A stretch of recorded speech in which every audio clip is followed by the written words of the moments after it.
فتح مکہ کے بعد ایک روز نبی اکرم صلی اللہ علیہ وسلم ایک کافر عورت کے مکان کی دیوار کے ساتھ ٹیک لگا کر کھڑے ایک صحابی کے ساتھ گفتگو فرما رہے تھے کہ جب اس کافر عورت نے دیکھا کہ مسلمانوں کے نبی ہیں اور میرے مکان کی دیوار کے ساتھ ٹیک لگا کر کھڑے ہیں تو اس نے بغض و کناد کی وجہ سے غصے کے ساتھ اپنے مکان کی کھڑکی بند کر لی کہ کہیں حضور کی آواز ہمارے کانوں تک نہ آئے۔ پر حضور نے تو کچھ نہ کہا، لیکن قربان جاؤں اللہ کی رحمت کو گوارا نہ ہوا۔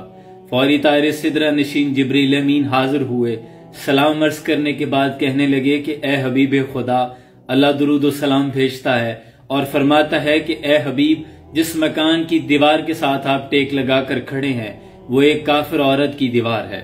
اس نے آپ کی آواز نہ سننے کی وجہ سے اپنے مکان کی کھڑکی کو بند کر لیا ہے، لیکن اللہ کی رحمت کو گوارا نہیں کہ اس مکان کی دیوار جس کے ساتھ آپ ٹیک لگا کر کھڑے ہیں آپ کی پشت مبارک لگ گئی ہے، اب اس کے مکین دوزخ میں جائیں۔ اللہ کی رحمت کو یہ گوارا نہیں ہے۔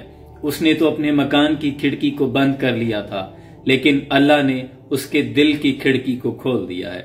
سبحان اللہ، ابھی جبریل امین پلٹے نہیں تھے کہ وہ عورت دوڑتی ہوئی روتی ہوئی آئی اور نبی اکرم صلی اللہ علیہ وسلم کے قدموں میں گر کر کہنے لگی کہ میں گواہی دیتی ہوں کہ آپ اللہ کے سچے رسول ہیں۔ قطرے کو سمندر، ذرے کو ستارہ کرتے ہیں، کونین کو خم آ جاتا ہے جب ظلم سنوارا کرتے ہیں، اور اگر اللہ کی رحمت کو گوارا نہیں اپنے محبوب کی شان میں ایک حرف بھی، تو پھر ہم کیا کریں؟